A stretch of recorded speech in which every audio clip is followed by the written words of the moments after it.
Tu dois mourir. Et c'est peut-être ça qui fait que tu te sens mal en combat. Parce que l'ancien toi s'agrippe. Il lutte. C'est ce que j'ai écrit hier soir, avant de me coucher. Quand j'ai passé cette fameuse journée de merde. Les addictions, toc. Les scrolls, la demande de validation. Toutes ces merdes. Tous ces défauts que tu essaies de soigner.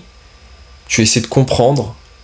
Tout ce que tu essaies de faire pour travailler sur toi, être une personne que tu admires, ils vont revenir au galop. Parce qu'il faut une mise à jour. Et pour tester la mise à jour, il faut tester les anciens problèmes. Voir si tout est bien réglé.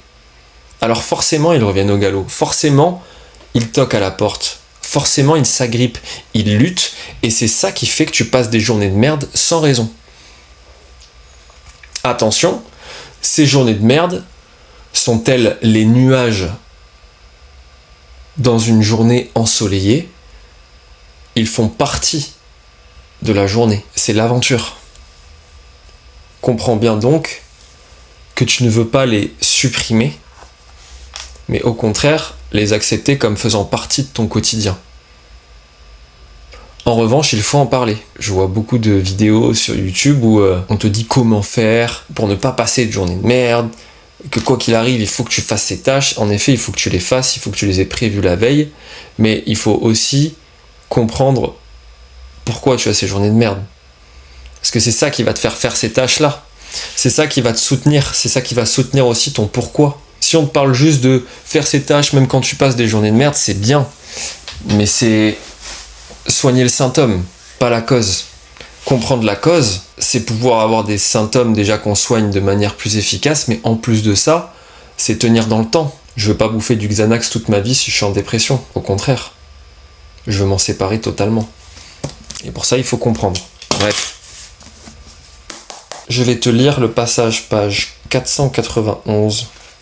Je suis fatigué aujourd'hui.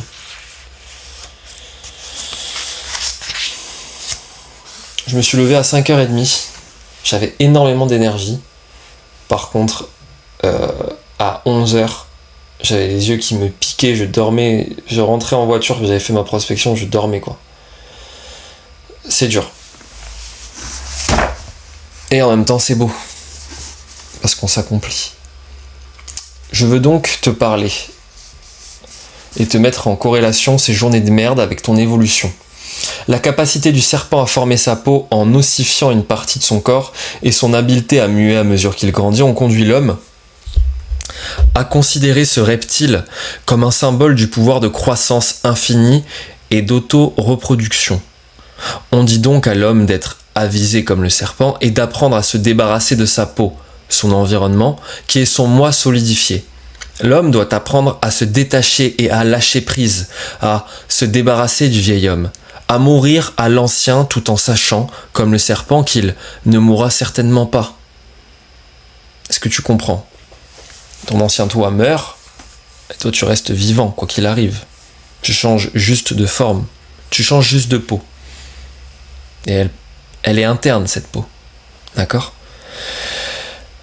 L'homme n'a pas encore appris que tout ce qui est hors de son corps physique est aussi une partie de lui-même, que son monde et toutes les conditions de sa vie ne sont que le reflet de son état de conscience. Quand il connaîtra cette vérité, il cessera sa lutte futile contre lui-même et, comme le serpent, il abandonnera l'ancien pour créer un nouvel environnement. L'homme est immortel, il doit donc mourir sans fin, car la vie est une idée créatrice.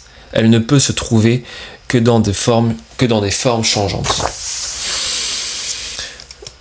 Ce que j'ai compris de ce passage, c'est que ces journées de merde, pour les mettre en exergue, sont synonymes de la mue, ou sont synonymes de justement le fait de ne pas arriver à muer, à lâcher prise.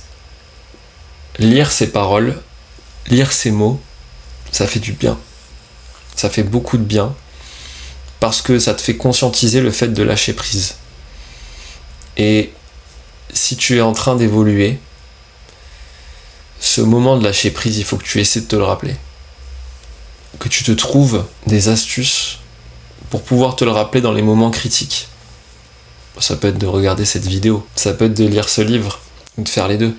Ça peut être d'écrire, ou de relire ce que tu as écrit. Voilà mon ami, je voulais parler du fait que regarde, tous ces mecs que tu vois et meufs, ils passent tous des journées de merde. Comme nous, on passe tous des journées de merde. Encore plus quand t'es un influenceur et tout, c'est des conneries ça. Franchement, je pourrais pas être influenceur, ça doit être horrible. Tu vis selon les notifications, c'est hardcore. Te partager ces moments, c'est important. Parce que, comme je t'ai dit, je suis pas juste le professeur parfait. Moi, je suis l'apprenant. J'apprends avec toi et je te partage du coup ce que j'apprends en route. J'essaie de comprendre, de conscientiser ce qui m'arrive. De ne pas le suranalyser juste pour le suranalyser, mais de l'analyser pour comprendre le fonctionnement, pour comprendre le rythme, pour comprendre l'enjeu, la cause, les symptômes. Et c'est là que tu vois la vraie valeur d'un livre. La vraie valeur d'un livre, elle réside dans l'application du livre. Sinon, ça sert à rien. Tu l'auras oublié. C'est un transmetteur, c'est un lien. Il faut ensuite l'appliquer pour le transmettre comme je te le transmets. Avec mes expériences. C'est du savoir, mais il se complète que par l'expérience. Ce savoir un peu philosophique quand même. Et cette expérience, elle est unique, elle est propre à chacun. Même si elle a un côté universel dans la visualisation, qui est propre à chacun aussi, mais qui fonctionne de la même manière. Mon ami, si t'as aimé cette vidéo, commente, like, partage, fais ce que tu veux. J'espère qu'elle t'apaisera surtout. Et qu'elle te fera redescendre tranquille. Ne t'abandonne pas. N'abandonne pas ton nouveau toi. Pour revenir dans ton ancienne peau. Et à refaire tes vieux travers. Maîtrise-toi. Comprends-toi. C'est important. Je vais taper une sieste, frérot. Je suis mort. La bise, à très vite.